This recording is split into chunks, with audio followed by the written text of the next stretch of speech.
Selamat sore pendengar radio antar Papua. Saat lagi Anda akan mendengarkan berita antar Papua dalam program Mimika dalam Berita. Pastikan proses keadilan, DPRP hadir di rekonstruksi kasus mutilasi. Sejumlah anggota DPRP Papua turut hadir dan menyaksikan proses rekonstruksi atau reka ulang kejadian kasus mutilasi 4 warga Nduga di Mimika Sabtu 3 September 2022.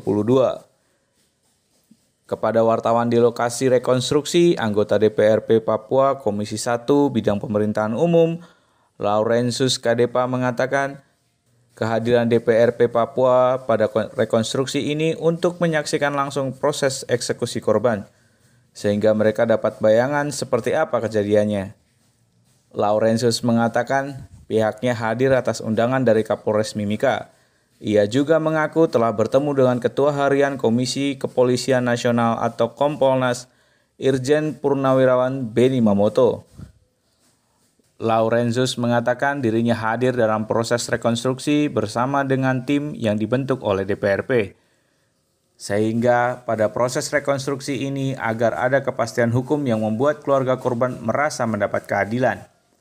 Menurut Kapolres Mimika AKBP IGD Putra, rekonstruksi rencananya akan digelar di 6 titik yang tersebar di beberapa lokasi. Rekonstruksi pertama dilakukan di gudang milik tersangka APL alias Jack yang terletak di Nawaripi yang diduga sebagai tempat perencanaan.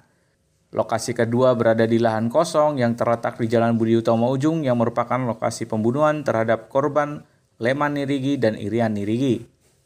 Lokasi ketiga rekonstruksi juga berada di Jalan Budi Utomo Ujung dekat dengan sebuah musola, di mana tempat ini korban Arnold Lokbere dihabisi. Selanjutnya, lokasi keempat berada di Sungai Kampung Pigapu, Distrik Iwaka, Kabupaten Mimika. Lokasi tersebut dijadikan para tersangka untuk memutilasi para korban. Lokasi kelima berada di jembatan yang berada di area Sungai Kampung Pigapu, Distrik Iwaka, Kabupaten Mimika. Lokasi tersebut digunakan oleh para tersangka untuk membuang jasad korban yang telah dimasukkan ke dalam karung. Kemudian lokasi terakhir berada di Jalan Masuk Galian C Kali Iwaka, di mana lokasi tersebut para tersangka menghilangkan barang bukti dengan membakar mobil yang disewa korban. Saya Aji, Radio Antar Papua, melaporkan. Stok beras Mimika diperkirakan bertahan sampai awal November. Kepala Perum Bulog KCP Mimika, Dedi Rahman mengatakan, stok beras di Perum Bulog KCP Mimika saat ini sudah mencapai 1.200 ton. Stok tersebut diperkirakan bertahan hingga awal November. Saat ditemui APN di ruang kerjanya, Sabtu 3 September 2022, Dedi menjelaskan, baru-baru saja sekitar 700 ton beras masuk di Mimika dari Sulawesi Selatan dan Kabupaten Merauke. Perum Bulog KCP Mimika juga masih menerima permintaan beras dari 2 kabupaten lainnya seperti Kabupaten Puncak dan Yahukimo.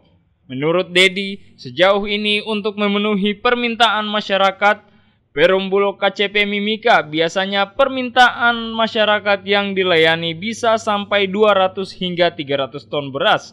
Namun, untuk kebutuhan masyarakat secara pasti, tak dapat diperkirakan karena di Mimika ada juga beras-beras premium di pasaran selain beras Bulog. Sementara itu, beberapa jenis beras seperti beras premium dan beras medium juga tersedia di Perum Bulog KCP Mimika. Beras premium akan difungsikan untuk kebutuhan pasar komersil Bulog, sedangkan beras medium dikhususkan untuk melayani kebutuhan penugasan pemerintah atau aparatur sipil negara alias ASN dan TNI Polri. Untuk mekanisme pendistribusian, beras ini akan dilakukan kegiatan operasi pasar untuk menjaga stabilitas harga beras itu sendiri. Selain pendistribusian langsung kepada ASN, operasi pasar ini juga umumnya untuk menjawab kebutuhan masyarakat. Berumur 20 tahun, Politeknik Amama Pare Timika adakan Disnatalis. Telah berusia 20 tahun, Politeknik Amama Pare Timika merayakan Disnatalis di kampus Poltek Amama Pare Timika pada Jumat 2 September 2022 malam. Pada sambutannya, Direktur Politeknik Amamapare Timika, Herman Dumatubun mengatakan, menceritakan kisah berdirinya kampus tersebut, di mana kampus Politeknik Amamapare didirikan oleh mantan anggota DPRD Mimika, Jack Renwarin pada tahun 2002 silam. Poltek Amamapare kemudian melaksanakan perkuliahan setelah mengantongi izin operasional kampus di tahun yang sama.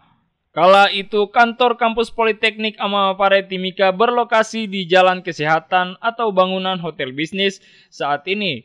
Sedangkan aktivitas perkuliahan dilaksanakan di bangunan SD Impres Kuamki Baru.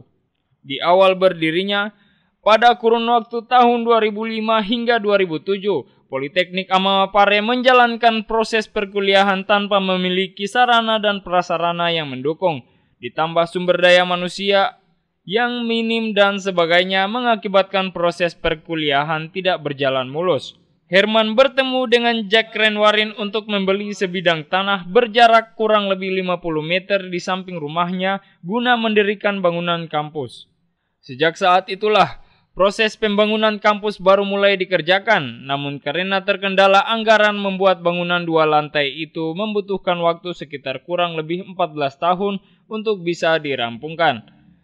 Setelah melewati proses yang panjang, dengan perjuangan yang keras, kampus Politeknik Amamapare bisa tetap eksis dengan sejumlah sarana dan prasarana yang memadai dan didukung dengan SDM para dosen yang sudah memiliki gelar S2.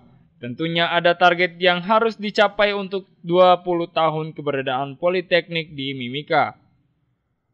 Herman menambahkan, untuk 20 tahun ke depan dalam 5 tahun pertama, pihak Politeknik Amamapare akan fokus pada peningkatan 5 program studi yang awalnya D3 menjadi D4. 5 prodi tersebut ialah teknik mesin, teknik sipil, teknik pertambangan, teknik listrik, dan teknik informatika.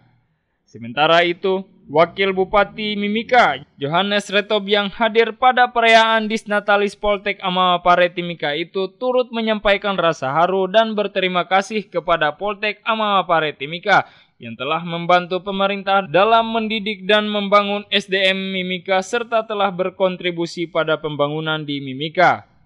Saya Muhammad Wahyulerubun, Radio Antar Papua melaporkan.